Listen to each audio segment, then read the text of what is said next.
दोस्तों, बातें करते हैं आज आने वाले विधानसभा चुनाव की।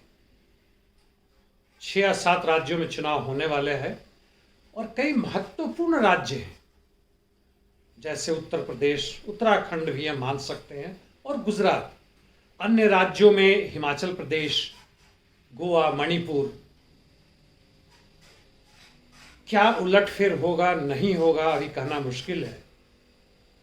चुनाव के दौरान, चुनाव के पहले और चुनाव के बाद जो धांधली होता है, यह तो स्पष्ट है हम सबको कि कहीं से भी निष्पक्ष और स्वतंत्र चुनाव नहीं होता है।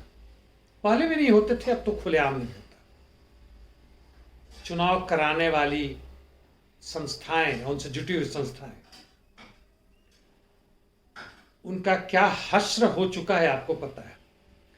पक्ष विपक्ष दोनों को कुछ भी लेना देना नहीं है कि भारत की संविधान क्या कहती है, प्रजातांत्रिक मूल्य क्या है, जनपक्षीय विचारधारा क्या है, जनवाद क्या है, कुछ भी लेना देना नहीं। मुख्य मुद्दा है सत्ता में बने रहना या सत्ता माने की कोशिश करना यदि विपक्ष में है तो।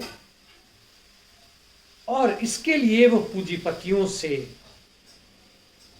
पूरी की पूरी कोशिश करते हैं। इलेक्शन बॉन्ड, छुपे रूप से धन लेना, ब्लैक मनी, और इनके अधिकांश कानून बनाने वाले एमएलए हो, एमपी हो, वह भ्रष्ट हैं, व्यभिचारी हैं और बड़े पूंजीपतियों की सेवा करना, उन्हीं के लिए कानून बनाना, उन्हीं की बातें करना। और इसके साथ साथ ही इतने बड़े मूर्ख हैं, आप आए दिन इनके बातचीत सुनते होंगे, इसकी विचारधारा सुनते होंगे। और यह केवल भारतीय संस्करण प्रजातंत्र का नहीं है, पूरे विश्व भर में, चाहे अमेरिका हो, इजराइल हो, मूर्खता से लेकर अज्ञानता, अविश्वास से लेकर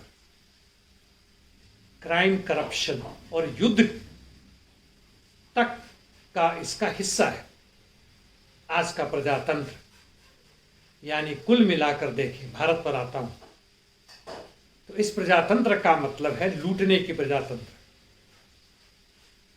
शोषण करने की, और शोषण के खिलाफ आवाज उठाने वालों के खिलाफ राज्य सत्ता का इस्तेमाल करना, गुंडों का इस्तेमाल करना, यह खुलेआम हो रहा है। यानी कुल मिलाकर जो मैं कहना चाहता हूं साथियों, वह यह है कि चुनाव से चुनाव तक की राजनीति से कोई खास परिवर्तन होने की उम्मीद ना रखें। हालांकि एक साथी ने मुझसे यह भी कहा कि वो जमाना गया कि क्रांतिकारी परिस्थितियां होती थी, क्रांतिकारी उफान आते थे और क्रांतिकारी परिवर्तन होते थे। वह कहां समय रहा। कितनी लंबी समय वैसे देखी है हमने। वैसे हजारों नहीं, लाखों लाख की संख्या में मजदूर वर्ग, जनता, किसान सड़कों पे आते हैं। केवल अरब देशों में ही नहीं, लैटिन अमेरिका में नहीं, यूरोप में नहीं, भारत में भी, एशिया के अन्य देशों में भी। और काफी लंबे समय तक यह संघर्ष करते हैं। भले ही ये संघर्ष करवाने वाले इनके पीछे से कोई और है।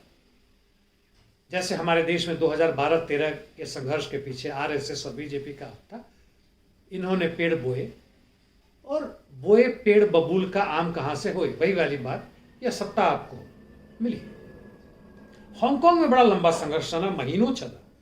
अमेरिकी हार थी, परास्त हो गई, विजय नहीं हुआ। लेकिन कितने वर्षों का, कितने दशकों का या शताब्दियों के आंदोलनों का आपने विश्लेषण किया या देखा, और यह कहने पे मजबूर हो गए, सोचने मजबूर हो गए इसका कुछ नहीं हो सकता। राजतंत्र को ले लें, यानी सामंतवादी सत्ता जो थी पहले, सैकड़ों वर्षों तक चली यार, उसके बाद खत्म हुआ। फिर ये अभी की जो प्रजातंत्र है, शुरुआती दौर में जब 300-400 वर्ष पहले से शुरुआत हुआ, तब इसने पुराने कई मूल्यों को ध्वस्त कर दिया था, सड़ांध संबंधों को खत्म कर दिया गया था।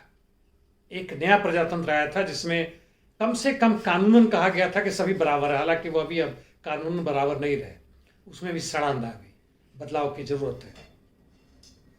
सोचिएगा, इस चुनाव का जो भी नतीजा निकला, जिसे भी वोट दें, जैसे भी वोट दें, जितना भी आपको मज़ा आता हो, आजकल भूपू मीडिया को देखने में और उससे आनंदित होने में, एंटरटेनमेंट का जरिया है, करें लें, लेकिन सोचिएगा। अभी मैंने एक दोस्त से बात की, उन्होंने कहा करे राजनीति बहुत गंदी चीज़ है। मैं सलग रहता हूँ। मैंने कहा 200 या 300 रुपये प्रति लीटर तेल का लेते हो, किस राजनीति से अलग होने की बात करते हो? अरे नहीं नहीं, उतने पैसे तो हमारे पास हैं। चलिए उनके पास हैं, यदि आपके पास नहीं है तो उनके पास हैं, तो कब तक रहेंगे? लूट का दौर तो जारी है।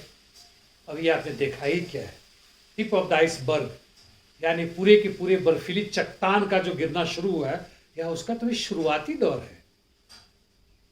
मध्यम वर्गीय परिवार का जो दरिद्रीकरण शुरू हुआ है, बेरोजगारी के द्वारा, महंगाई के द्वारा, लूट के द्वारा, बैंक से, LIC से, अभी तो शुरुआती दौर है दोस्त। अभी कितनों के घरों में ये चंदा मांगने वाले आके जबरदस्ती आपसे चंदा लेंगे, 50-100 नहीं, बल्कि आपके औकात के हिसाब से। कहाँ राजनीति से आप अलग रहेंगे?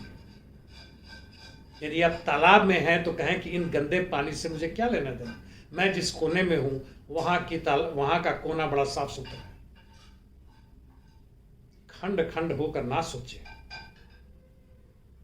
और यह सोचते हैं कि अब जिंदगी निकल चुकी है, बाकी बची है, गॉड के सहारे निकलिए, गॉड आगे भी निकाल देगा, तो आपको मुबारक हो। बाकी लोग ऐसा नहीं सोचते हैं तो जरूर सोचें। धन्यवाद साथियों।